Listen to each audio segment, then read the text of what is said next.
Episode 2 of My Hero Academia Season 7 was intense. Even before the episode title card flashed, Shigaraki touched Star. Like all of it happened in a flash. We are only at episode 2 and so much stuff happened already. The episode is titled Spectre, which refers to the ghost of All Might that lived on through Star, as he was what inspired Star to become a hero that would cause a lasting damage to All for One, and also what would inspire the next generation of heroes following in All Might's footsteps to inherit the will of heroism.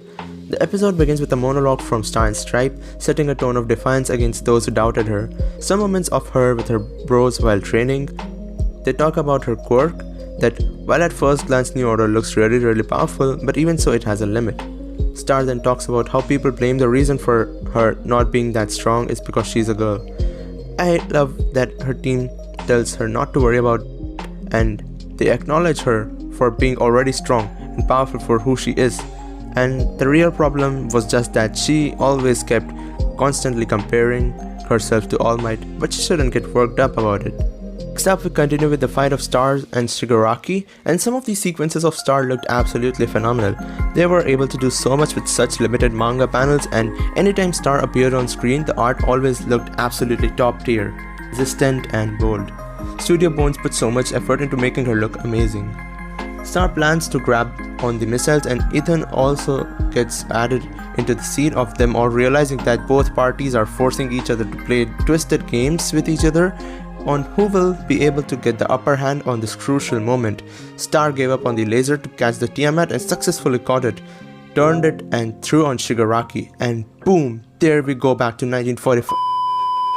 The explosion was massive and even Endeavor could feel it from kilometers away. Star's state-of-the-art hypersonic intercontinental cruise punch was just too good. Kazuhiro Miwa killed it with the animation here. When Shigaraki leaps out of the hole in the crater left by Tiamat explosion, shows Star that despite her best efforts, he survived the blast thanks to him being able to control his DK to tunnel into the earth, allowing him to minimize the damage he would take. The part where everyone was waiting for Shigaraki was quite a jump scare.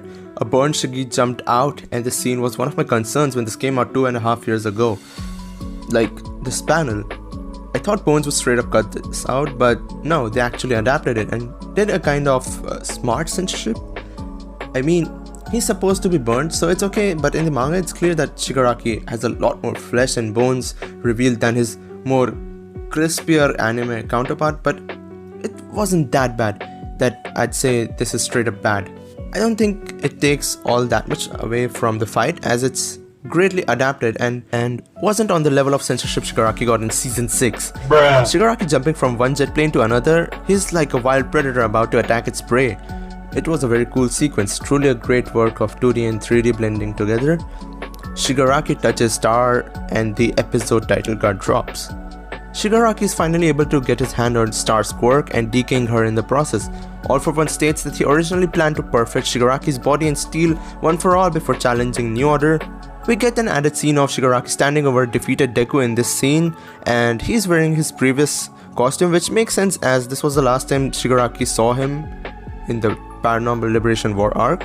There's another extra scene of Shigaraki's hand holding the power of One for All right after, without spoiling anything from the manga, I guess. All for One reveals that the reason why he's so keen to go after Star and Stripes was not only to steal her power, but the thought of her and Deku teaming up, which would have been a nightmare come true. And looking at this panel of Deku and Star together, we can only just wonder that what would the show have become if she didn't lose her life in the end. All for One has a daydream about him potentially obtaining the power of One for All, and he transforms into some sort of monster about to trample a civilization like Eren. I like the symbolism of ants running away are the humans of the world, and this monster stepping on these ants. Shigaraki steals Star's quirk, and I really liked how they executed this in the anime. I won the bet, America. Not gonna lie, this line felt kind of funny. Anyways, I think this entire sequence was very well done, and the new OST is absolutely fire. Shigaraki was about to use New Order on air, but suddenly he sees Star's vestige and popcorn, there you go. This scene was actually very well animated in the anime thanks to Yuki Kikuchi. She also participated in the episode when Deku went berserk. I love how quirky the animation looked in this moment, but I must give Star and Stripes her flowers because the fact that she went out into the battle knowing that this might be her final fight, the sacrifice didn't go to waste. Star put up a rule before going out that her quirk will revolt against other quirks inside All For One. Inside All For One's vestige world, we see her running towards Shigaraki and All For One, which was again an amazing sequence by Haruka Ida. New Order rebelling within All For One and destroying some of the quirks was brutal. She was ripping off Shigaraki and All For One's bodies. The anime did a great job in this entire sequence with the backgrounds and All For One panicking. Star thanks her bros for everything they have done. Commander Akbar, who also gets an added scene where Star apologizes to him for always being unreasonable. We get an added scene of young All Might and Cassie smiling together. This moment in itself is sad, as Stars is not only thanking All Might for inspiring her, but her sacrifice and salute while decaying was her way of returning the favor to him. The thing that sucks the most is that she wasn't introduced earlier on, but I guess it is what it is. I love how frustrated yet scared Shigaraki was in this moment, and he runs away to give away the power of New Order to someone else, and he just screams All Might's name. His presence is truly universal, and this man just can't escape him. Star disintegrates into dust, and man, I'm sad that she's gone so soon. We cut to two villains, a robber and a murderer, and Shigaraki breaks in their apartment, and this entire sequence of events is nothing but poetic irony. Two villains who do nothing but hurt and steal from people get their house broken into and is heard by the villains of all villains, and not gonna lie, Shigaraki looked like a complete devil from hell. The anime did this scene complete justice in my opinion. Star's final words to All For One and Shigaraki were that no matter who it is, as long as someone helps other people, those that will inherit the well of heroism will always destroy the villains like them. Now, Ethan actually recalls the beginning of the fight when Stars has stated that she would make sure that their remains would make it back to their loved ones at home, but look at the irony, that she didn't let a single one of her brothers die in the battle, which makes her sacrifice all the more tragic, as all of her remains would never be recovered due to her being decayed over the ocean, making it impossible for them to bring Star home. This scene was emotional and it was executed beautifully. Star proved to be the greatest hero. Shigaraki tries to pass New Order to this criminal so he can stop it from destroying his body and quirks within him. Star reveals that New Order's revolt within him was the death of her quirk, making New Order no longer a quirk that Shigaraki can use. She tells him that someone will inherit the well of heroism and take him down, and we see that inside All For One and Shigaraki is suppressed Tenko Shimura, who calls out Midoriya's name. The death of Star and Stripes caused shock all around the world, forcing many countries not to help Japan. It makes sense, as a lot of these countries are fearful that one of the world's strongest heroes getting killed by the friends of Shigaraki.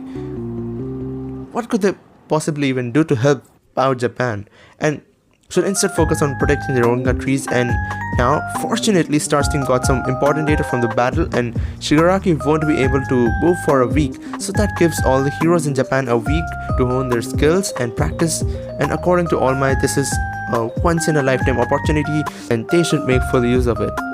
2 days after Izuku returned to UA, All Might tells Class 1A that the deadline of Shigaraki being complete has been extended by a week thanks to Star's sacrifice. The episode ends with All Might realizing that All For One made a huge mistake picking this fight because 1A isn't weak, and they will win the upcoming all-out war. And the episode ends here. This episode adapted 3.5 chapters, 332, 333, 334 and half of 335. The remaining pages of 335 will be adapted in the next week's episode, but overall this was a well-written episode. Even with the censorship, it didn't really make the episode any bad, and it was very enjoyable, and everything from the manga came out greatly.